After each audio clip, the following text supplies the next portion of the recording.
Selasa pagi ini, Saudara ex-Mendikbudristek Nadiem Makarim dijadwalkan menjalani sidang perdana kasus dugaan korupsi pengadaan laptop berbasis Chromebook di Pengadilan Tipikor, Jakarta.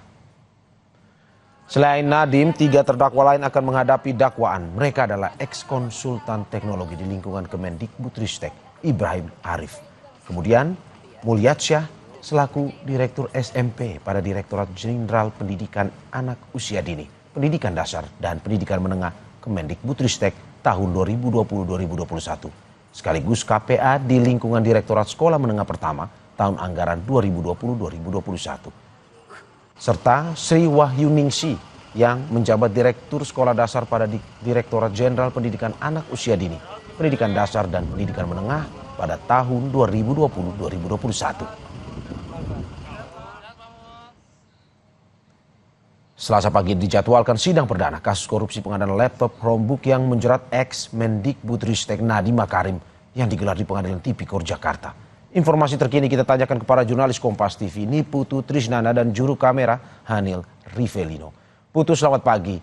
Jadi jam berapa sidang akan digelar hari ini dan apakah Nadiem akan hadir, mengingat sebelumnya Nadiem tengah dibantarkan karena sakit?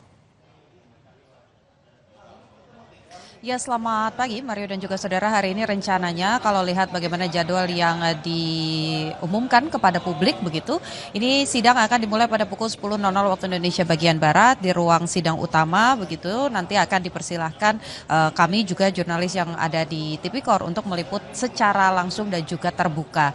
Namun memang tadi juga sempat disampaikan, saya mencoba mengkonfirmasi begitu kepada pihak dari Pengadilan Jakarta Pusat, dari Pengadilan Tipikor, bahwa mengingat kemarin sempat ada informasi bahwa terdakwa atas nama Nadiem Makarim ini dibantarkan ke rumah sakit karena harus menjalani proses operasi, yaitu pada tanggal 11 Desember 2025, sehingga kami juga masih menunggu kepastiannya apakah nanti keputusan dari majelis hakim, karena tentu saja ini akan dikembalikan kepada majelis hakim yang sudah ditunjuk begitu ya oleh Pengadilan Tipikor untuk memutuskan terkait dengan agenda sidang pada hari ini.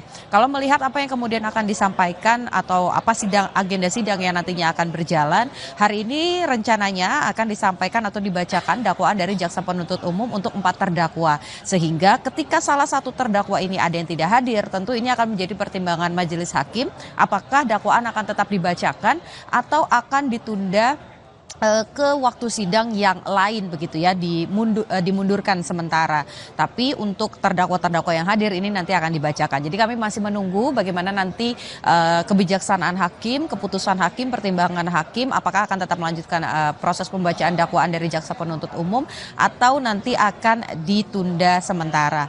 Nah, kalau kita lihat bagaimana jalannya proses persidangan Nadiem Makarim sendiri, memang ini merupakan sidang perdana bukan hanya untuk Nadiem Makarim tapi juga untuk 3 terdakwa lain, yaitu ex-konsultan teknologi Kemendikbudristek Ibrahim Arif, kemudian ada Direktur SMP di Ditjen Pendidikan Usia Dini, Pendidikan Dasar dan Menengah periode 2020-2021 Mulyasyah, kemudian ada Direktur Sekolah Dasar Ditjen Pendidikan Usia Dini, Pendidikan Dasar dan Menengah Sri Wahyuningsi. Nah, untuk 3 terdakwa lainnya ini juga sama diagendakan akan mendengarkan pembacaan dakwaan dari jaksa penuntut umum untuk kemudian mendengarkan apa saja peran-peran dari masing-masing terdakwa, kemudian pasal apa yang akan disangkakan, dan juga tentu saja yang ditunggu publik adalah ancaman pidananya seberat apa sih yang diberikan kepada Nadiem Makarim CS ini. Apakah punya peran yang berbeda sehingga masa hukumannya nanti akan berbeda. Ini tentu yang nanti kita harus tunggu bagaimana jaksa penuntut umum ini membacakan dakwaan.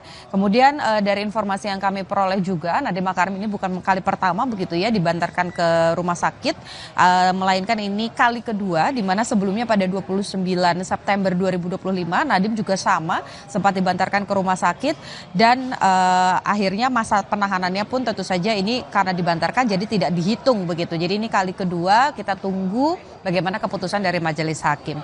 Selain itu juga yang menarik Mario dan juga saudara pada persidangan kali ini kami juga menantikan pihak keluarga begitu dari Nadiem Makarim, sang istri, di mana pada masa sebelumnya ketika mencoba mengajukan proses pra-peradilan ini juga terus didampingi oleh sang istri begitu ya. Dan ketika pra-peradilan tersebut ditolak oleh majelis hakim, istri dari Nadiem Makarim ini juga menyampaikan bagaimana kekecewaannya dan juga tetap merasa bahwa seharusnya Nadiem Makarim ini tidak didakwa dengan sangkaan pasal-pasal yang berat. Tapi kalau kita tarik ke belakang, ada beberapa pasal yang memang nantinya akan didakwakan begitu ya, yakni pasal 2 dan juga pasal 3, ayat 1 jungto pasal 18 Undang-Undang Tipikor, kemudian juga ada pasal 55 ayat 1 KUHP yang nantinya ini bisa mengancam Nadiem Makarim CS, di mana kalau saya sederhanakan bunyi pasalnya, intinya adalah ada upaya yang kemudian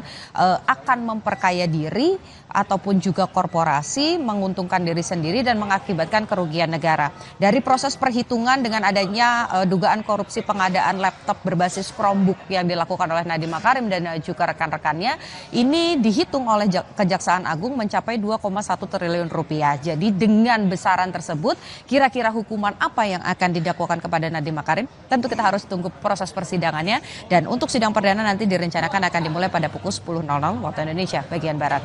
Mario. Terima kasih Niputu Trisnanda dan juga juru kamera Hanil Rivelino atas laporannya. Selamat bertugas kembali. Saudara, jangan kemana-mana, Sapa Indonesia Pagi yang segera kembali dengan informasi lainnya. Salah satunya penembakan massal terjadi di Pantai Bondi, Sydney, menyebabkan 16 orang tewas dan 29 lainnya terluka. Polisi Australia menyebut kejadian ini sebagai serangan teroris.